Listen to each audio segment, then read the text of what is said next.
Hey, this is Marvelyn Brown, and I'm back with another video from the Business Basics course. So this is just an introduction into this particular lesson.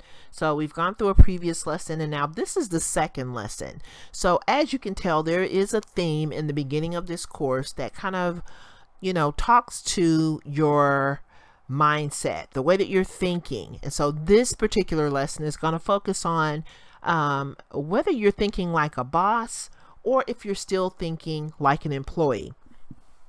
So it's important to make that distinction because a lot of us come from, a corporate background or a job of some kind where we had a boss. However, there is a transition that needs to happen when you start an online business that you are the boss. The buck stops with you. So we're going to go through some of the things that you can do to start thinking like a boss. If you haven't already done so, now is the time to get started. So here are some of the things, and this is going to be a really short video, but it's really important for you to examine, before you start promoting products and services and starting an online business. I want you to really be serious about your business because you are the person who is responsible. You are the person who, when things are going great, you enjoy the glory. And then when things are not going so well, you're the one who gets blamed for that as well. And even though, we don't want to talk about blame and placing blame, you are the one who is responsible when things don't go well. So you're the person that everyone is going to be looking to for leadership. So how do you know when you're thinking like an employee? Here are a few things that you might want to consider. You're reactive. You're not proactive. So bosses plan and create strategies to solve problems in their business. They don't wait until a foreseeable problem smacks them in the face to start thinking about solutions. So, you're not in a passive role as a boss. You are responsible for thinking and looking into the future and creating things that will help you avoid, issues and problems and things that you have to resolve. And the better you are at doing that, the smoother things can run for you on a regular basis. Of course, there are going to be those unforeseeable problems that occur. But if you can kind of plan ahead and kind of think about the things that could go wrong in your business, you want to just kind of have some kind of plan, some kind of contingency. For example, if you are running a business, if you're doing an online business and your payment processor goes down, what are you going to do to ensure that you can keep your business going until that issue is resolved? If you run out of inventory, maybe you have high demand for one of your products. If you run out of inventory, how are you going to, manage that so that you can keep your business going? Those are the things that business people have to deal with on a regular basis. So don't be reactive, be proactive whenever possible. The other thing that I see is that people, they start a business and they're really, into it. However, they don't put their foot down. They allow their clients to set the terms, lowball, bargain hunting clients who don't want to pay your price. Well, bosses are in business to make money. They set fair and reasonable terms. And this is the thing. It has to be fair. It has to be reasonable. It has to be, what the market will yield. So in other words, if you're going to charge this crazy amount for something that you're doing, you may not be able to make that fly, because that's not fair and reasonable. But if you're setting fair and reasonable terms and prices for your services, your knowledge, your expertise, your time, all of that matters. It's valuable. And so you don't want to qualify customers that, or you don't want to have customers rather that always want to lowball you. You have to determine whether those are valuable customers or not. And when you're first starting out, a lot of people, and this is the thing, the way you start out is sometimes the way that you end up. So if you start out accepting lowball prices, or you compromise, or you negotiate in the beginning, then you may find yourself doing that, throughout your business life. And so you want to determine whether you want to accept a lower price than what you feel is fair and reasonable, or if you want to compromise and bargain with people who are really looking to get over, as far as I'm concerned.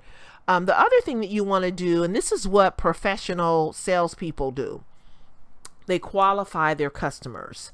So their clients, their customers, and they have this set of questions, these qualifying questions that they ask in the beginning, from the get-go, when you have that first conversation, that qualifies or disqualifies that person as a good fit for your business. So you might want to start, coming up with those questions in your business, write them on paper, keep them in your head, whatever works. But you want to qualify customers, because everyone, you're going to learn in this course, everyone is not your customer.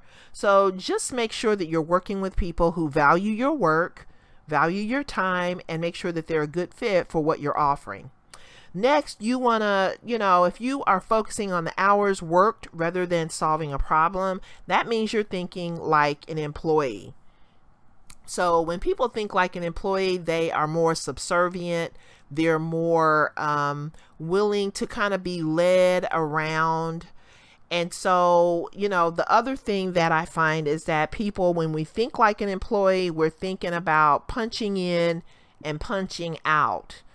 Whereas bosses focus on solving problems, because that's what they know is going to keep the money flowing through their business.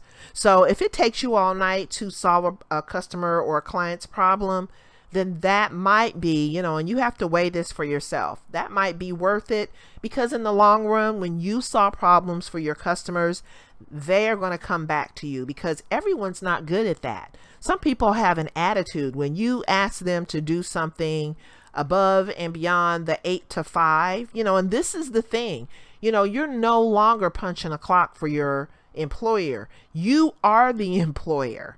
And so when you think about, being resourceful, finding resources so that you can solve problems for your customers, the more you're doing that and the better you are at that, the more customers you're going to have. So you have to weigh whether, I'm not interested in working a little bit later. And, when you work, sometimes when you work your butt off in the beginning, it enables you to sit back and enjoy and reap the benefits on the back end. But in the beginning, when you're building your business and you're trying to get that money flowing in, you might have to go the extra mile. But, it's a personal decision that everyone has to make. But when you're focused on the hours and not the problem, resolution, that's how employees think. And so you have to make that decision on whether you're going to make that transition from thinking like an employee to thinking like a boss.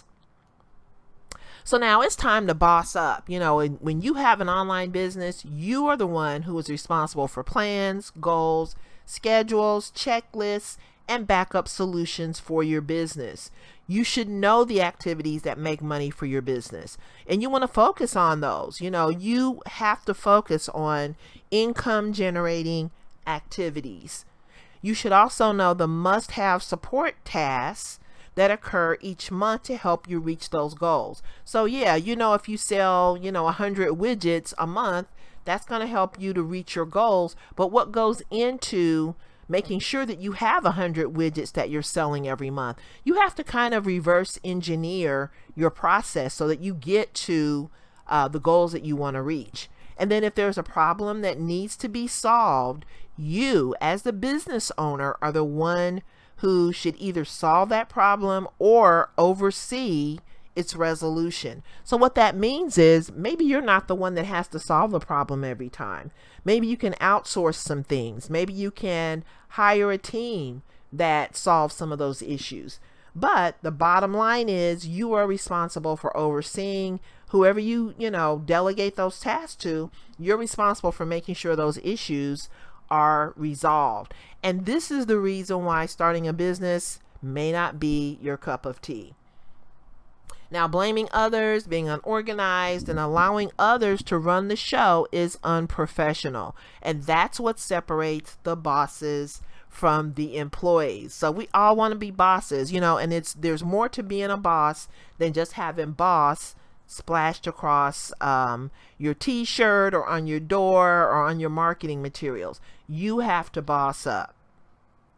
So next steps. Now we've kind of examined your why. We've kind of taken a look at your mindset. And now in the next lesson, we're going to start looking at your business and what you need to get started. So if you're seeing this video, maybe you're not in the course, but you have seen it on our channel, I invite you to sign up and get started. And I will put the link below this video so that you can go over to our site. This is a free course. Sign up. All you need to do is create an account, and then you can get started with this course and really taking a look and getting those foundational pieces that you need to run a successful online business. So thanks for watching, and I will see you on the next video. Have a great day. Bye-bye.